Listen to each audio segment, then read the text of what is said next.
Hello viewers, welcome to my channel Lakshmi's culinary. আজকের recipe নোনা ইলিশের মাথা দিয়ে মিষ্টি কুমড়ো। বাগানের তরতাজা মিষ্টি কুমড়ো দিয়ে আজকের রেসিপি তৈরি করব। নোনা ইলিশ এবং মিষ্টি কুমড়ো যাদের প্রিয়, আশা করি আজকের এই রেসিপিটি আপনাদের কাছে খুবই ভালো লাগবে। তাহলে চলুন প্রণালীটি দেখে নেওয়া যাক। গার্ডেন ফ্রেশ কুমড়ো থেকে এক ফালি কুমড়ো কেটে নিয়েছি। এবার টুকরো করা কুমড়ো থেকে ভেতরের বীজ ফেলে দিতে হবে, তারপর অর্ধেক করে কেটে নেব। এবার 1/2 ইঞ্চি মাপে স্লাইস করে উপরের সবুজ আবরণ কিছুটা ফেলে দিতে হবে। পুরো আবরণ ফেলবো না, তাহলে কুমড়ো রান্নার সময় সম্পূর্ণ গলে যাবে। ফাইনালি 1 ইঞ্চি দূরত্বে ছোট ছোট টুকরো করে কেটে নেওয়ার পর কুমড়োগুলো একটি পাত্রে তুলে নিয়েছি। এবার নোনা ইলিশ মাছের মাথা ছোট টুকরো করে কেটে নেব। আমি কাঁচি এবং ছুরির সাহায্যে কেটে নিচ্ছি।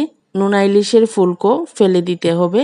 এবার ছোট করে কাটা টুকরোগুলো গরম পানিতে 10 থেকে 15 মিনিট ভিজিয়ে রাখবো। 15 মিনিট পর হাতের সাহায্যে খুব ভালোভাবে পরিষ্কার করে নিতে হবে। গরম পানি ব্যবহার করলে খুব তাড়াতাড়ি লবণ গলে যাবে এবং ভালোভাবে পরিষ্কার হবে। 3 থেকে 4 বার গরম পানি ব্যবহার করে মাথা ধুয়ে নিতে হবে। এবার যাওয়া যাক মূল রান্নায়। প্যানে 1/4 কাপ অর্থাৎ 4 টেবিল চামচ তেল নিয়েছি। তেল পর্যাপ্ত গরম হলে তাতে যোগ করে নিয়েছি 1/2 কাপ পেঁয়াজ কুচি এবং 2টি তেজপাতা। এবার পেঁয়াজ হালকা সোনালী রং ধারণ করলে তাতে যোগ করে নিয়েছি 2 টেবিল চামচ রসুন কুচি।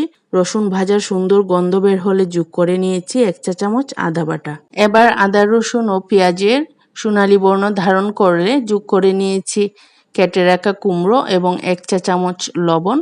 এবার সব উপকরণ মিশিয়ে নিয়ে যোগ করে নিয়েছি নোনা ইলিশের মাথা ও 7-8টি কাঁচামরিচ। তারপর সব উপকরণ 1 থেকে 2 মিনিট কষিয়ে নিয়ে 1 চা চামচ হলুদ গুঁড়া যোগ করে সব উপকরণের সাথে মিশিয়ে নেব। এবার আগুন অল্প আঁচে রেখে ঢাকনা দিয়ে রাখবো কুমড়ো 80% সেদ্ধ হওয়া পর্যন্ত। মাঝে মাঝে ঢাকনা খুলে নেড়ে চেড়ে দিতে হবে।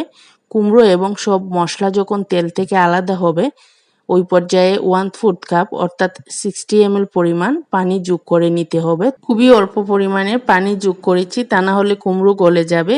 অল্প পরিমাণে পানি যোগ করলে মশলা এবং নোনা ইলিশের ফ্লেভার কুমড়োতে ছড়িয়ে পড়বে। সবশেষে লবণের পরিমাণ দেখে নিচ্ছি। আমি আমার স্বাদ মতো আরও 1 চা চামচ লবণ ও 1/2 চা চামচ চিনি যোগ করে নিয়েছি। অল্প পরিমাণে চিনি যোগ করলে মিষ্টি কুমড়োতে স্বাদ অ্যাডজাস্ট হয়। কুমড়ো যখন পুরোপুরি সেদ্ধ হয়ে আসবে এবং কুমড়োর গায়ের পানি সম্পূর্ণ শুকিয়ে যাবে, অর্থাৎ প্যানে কোথাও পানি পানি ভাব থাকবে না, ওই পর্যায়ে টালা জিরা গুঁড়া 1/2 চা চামচ পরিমাণ যোগ করে নিয়েছি। ভাজা বা টালা জিরা গুঁড়া তৈরির প্রণালী আমার চ্যানেলে আছে, তাছাড়া এই ভিডিও ডেসক্রিপশন বক্সেও লিঙ্কটি পেয়ে যাবেন। এবার চুলা বন্ধ করে স্ট্যান্ডিং টাইমে 2 থেকে 3 মিনিট ঢাকনা দিয়ে রেখে দেব।